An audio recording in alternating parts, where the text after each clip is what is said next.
Anyway, so production is an adventure. I mean, it's fun. People work hard.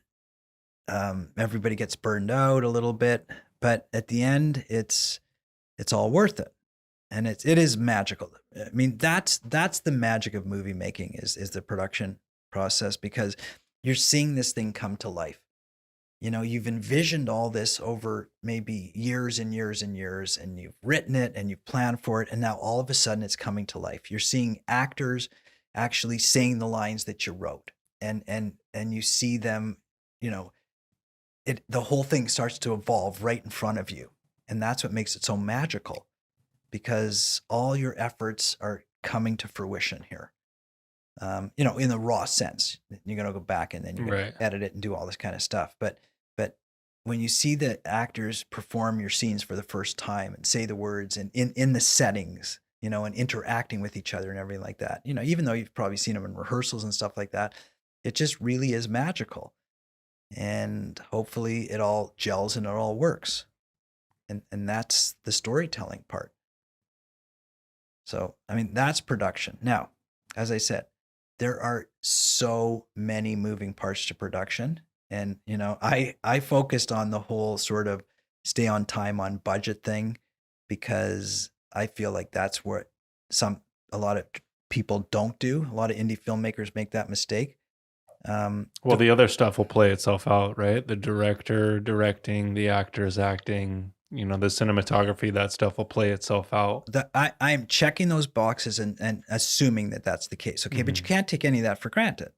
You know, you assume you've cast good actors, they've learned their parts, they're going to be prepared, you know, they know what they're doing. You assume the director has the vision. You assume the camera people know what their angles are and how to work the equipment properly and all the. So I'm assuming in this discussion, I'm assuming all of that, but I never totally assume it. I never take it for granted because it all has to work. But that's why you hire the people, you know, and your expectation. You can't do everything. You got to let these people do what they do well. So you assume that. But as the producer, you do have a direct impact on making it all happen on time and on budget, and just finding that balance. But you know, a producer can't get a good performance out of an actor. Only a director can, or an actor can. I mean, you could try, but that's not the role. The role is making the environment such that they have everything they need to get that good performance. And that means them not being overworked. I think that's part of it. I mean, just human nature is you want them to be healthy, feel good, be motivated, be enthusiastic. You don't want them burned out. Like, I just don't believe in people say, oh, this is production 16-hour days. I said, like, seriously, have you ever worked 16 hours? I mean, maybe you could do that 1, maybe 2 days. You're going to just crash and burn after that. You're going to fall over, especially if you're an actor. Like, you're just going to fall asleep on set. Why would you want that? It's not healthy. It's not safe, and it's not productive for you're not getting the best out of people.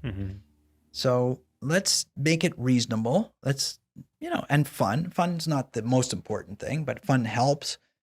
You know, let's make everybody on a good team. Everybody's wants it to all work. They feel proud of what they do and they want it to gel and work and be enjoyable. You know, one of the big components on set is feeding people properly. So you want to have good, healthy meals. Hopefully some of them better than pizza, you know, like a warm meal or something, a little bit of variety. It doesn't have to be the fanciest catering in the world. It's, you know, do what you can afford. But people really appreciate, you know, because they're working hard and they don't have time to go run to a restaurant or whatever to feed them nicely. That's so that's an important component. And like anything else in a good work environment, you want it to be friendly, but you want it to be productive, and you got to stay on a certain pace. So every morning on my sets, I do what I call like a little production meeting where I get the crew together and I say, okay, this is what we're shooting today. Here's the pace we're going to go at. This day, you know, we're going to go a little quicker than yesterday because we have to, because we only have this location for one day or whatever. And so here's our expectations. You know, lighting department, we've got, you know, the cinematographer's got this all figured out, blah, blah, blah. So do your best. But we are going to go at this pace today, and hopefully we'll get it all done. But, you know, it's being a good team leader and being reasonable. Is this the most fun part of the whole process? It can be the most fun. For me, it's the most fun because I know what to expect. I have experience. I don't get aggravated over the problems because I expect them to happen. So it's by far the most fun for me. But if you're not experienced and you have a lot of problems and you haven't anticipated them or don't know how to deal with them, it's by far the most stressful. Okay. It could be the worst experience. It could be like, when is this going to end? Yeah. What did I get myself into? I can't stand this. I hate it. I'm never doing this again. And then it ends, and it's kind of like having a baby. Then you forget it all and say, oh, this was so much fun. Let's do it again. Not that I've ever had a baby, but that's what women describe. My wife describes to me, right? It's like, oh, remind me never, ever, ever do this again. Wow. And then a year later, let's do this again. Yeah. Wow. But no, it's a very, very high impact, high stressful environment because so much stuff is happening. So much money is flowing through this in such a short period of time. It can be very stressful, a lot of anxiety, a lot of hard work and everything like that if you aren't prepared for it. And that's why I say take an adequate amount of time in pre-production to make sure that you have totally prepared for everything. So you don't have to juggle it on set last minute. And hopefully you've planned for and have contingencies for everything that potentially you have to deal with. And every once in a while, you haven't, and you're going to do your best. One producer once said to me, and I get a kick out of this. I love it because I can envision it, and this is true. And she said, Jeff, what do you do when you have equipment failure or something goes wrong? I said, well, before I tell you, what do you do? And she says, I go into another room, I scream at the top of my lungs, I bang my head against the wall, I take a deep breath, and then I come back out. And I say, okay, now you come back out. You still have a broken camera. Yeah. Okay, so what did that do? So I go over to the camera person, I say, can you fix it? If it's broken, is it broken to the point where are you able to fix it? If so, how much time are you going to need to fix it? If not, I say to the line producer, whoever it is, phone the equipment house. Can we get another camera here? Let's get the other camera on its way anyways, because even though we're going to try to fix it, we might not be able to fix it. So, and if we can't do that, let's get a different camera that, we can potentially grab some footage. And I sit down with the director. Okay, we have a problem. We're going to need to maybe change a couple of things here for today. And it's going to take us an hour and a half to rejig all this.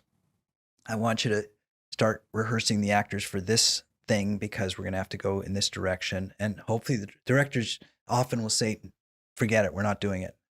But my directors are all trained to know that we are doing it. And obviously when I'm directing, I don't have to ask anybody, but they know how responsible I am as a producer, and we've already pre-discussed this. If this issue were to rise, here's how I would deal with it, and you're going to have to go with the flow. And I know it's not the optimal thing to do for the movie, but it is what it is. Okay. So there's lots of I love directing. Directing's the most fun part because it's the artistic expression. So given the choice of any role on set, I would choose director because I love it. And it's just a lot of fun, and you get to be the storyteller. All right. Now, lots of moving parts and all this kind of stuff. It's not easy, but it's so much fun. I also love producing. But if I had to choose one or the other, it would be director for sure. So, but as producer, I totally understand what it's like to be a director. I understand that you want the time and the resources to capture the movie as well as possible because I've been in those shoes. So I get it. So I'm sympathetic and I'm understanding and cooperative, but only to the point where I have to be a responsible producer. So I think the disconnect is that most directors have not been the producer. See, I've worn both of those hats. So I can understand what the dilemma is between both. But when you've only been a director and you don't know the pressures of what the producer is dealing with in terms of balancing the budget and the time and all this kind of stuff, then I think directors are much better after they've actually produced a movie. Yeah. Then they become more effective in terms of time management and resource management. They don't become any less artistic. They just become more sensitive and effective. And that creates a much better balance. So can you see where that could get out of control? Where the director, like in the situation I said, where the director says, sorry, we are not shooting another scene where I haven't prepared for it or rehearsed for it and we don't even have the right place, or that there's not a chance I'm doing that, right? Everyone needs to be on the same page. They all have to be on the same page. But if you are a director who has been a producer and been in that predicament before, then you'll say, okay, I get it. I don't want to do it. It's not optimal. It's not what I signed on for, but stuff happens. This is what it calls for. Yeah, get it. We got to figure this out. We're all in this together. We got to figure it out. And that's what makes for a good set. And listen, that doesn't happen on big movie sets, because they wouldn't do that because they have enough money to be able to, manage through that. But on small indie sets where your funds are limited and your time is limited, you got to get more creative. Mm-hmm. You got to juggle. Okay. So I think that sums up the production. I mean, there's so many more elements to production, which I haven't touched upon, but that in a nutshell is what I feel are the important components of production. Obviously, I'm not going into all of the artistic elements, like what lenses to use, how to light the scene properly, what. Well, you're just giving me and someone who wants to produce an indie film a brief overview of each element. Yeah, but as the producer, you don't need to worry about some of those artistic things. You need to know that the people you hire are worrying about them and doing it properly, because that's why you hired them. You can't be, you can try to be a jack of all trades, but you're probably going to fail at. You can't be an expert at everything. You got to hire people who are good at the stuff you aren't good at and let them do their jobs properly. I mean, you're a delegator, you're a leader. And that's the same with the director. I mean, a lot of directors are really good cinematographers. The cinematographer meaning the person who understands, how to use the camera, what lenses, how to light. They're really good at that. They're trained for that and they're really good. But because of that, they appreciate that the other cinematographer who's doing it is actually really good too. Mm-hmm. So they know what they're doing and they trust them and let them, it's a collaboration. That's kind of what I was talking about between the producer-director collaboration. Right. A director who is produced knows how to better collaborate with a producer. And a producer who's direct also knows that. So it's nice if you have both, but chances are a lot of times you don't. A producer is never directed, a director is never produced, and there's this conflict that goes on and makes it a little uncomfortable. Mm-hmm. And that's the formula for over budget, over time. Yeah. Chemistry is very important. Very, very important. And it's just a shame that more filmmakers, and I'm going to say both producers and directors. Now, I don't want to blame the directors, but it's mostly the directors, just are not more responsible with the funds they have and just always go over budget. I was going to say 95% of indie films go over budget. Wow. For that reason, just because they're just not keeping their eye on the clock. They're not planned up enough. They don't have enough pre-planning, and they're just always focused on that artistic shot. I need the shot. I need the shot. I need the shot, to the point where, yeah, you got great. Congratulations. You got the shot, but you missed 10 scenes because we ran out of time at the end. So you took so much extra time on all the first 20 days that we only shot 15 days worth of shots, and we need 5 more days to shoot, and we don't have any money to do it. I feel like that could set off a lot of trickling effects to where now you're worrying about where you're going to come up with the money and the time and do the scenes. Welcome to indie filmmaking. That's exactly what happens. And that's why we're having this discussion, so that I can prepare you for the realities of that. Now, it's my style, it's my way, but it works because I'm very fiscally responsible, but I'm also artistically responsible. Like if somebody said, hey, Jeff, I want to hire you because you're super fiscally responsible, and instead of shooting for 20 days, I want to try to get it into 10. Could you do that? I said, I could do that, but you'd have a terrible movie. So what's the point of that? And we won't be able to sell the movie. And that's why I said at the beginning, I said, if you plan for 20 days, don't take 21, but also don't take 19. Like don't rush it. Like take the time you have to get the footage that it's going to make the movie as good as possible. Mm-hmm. You know, use that time and try things and get shots a little bit better and light it a little bit better and everything like that. So I'm not in a rush, but I'm not going to, I try to get it right on to what we planned.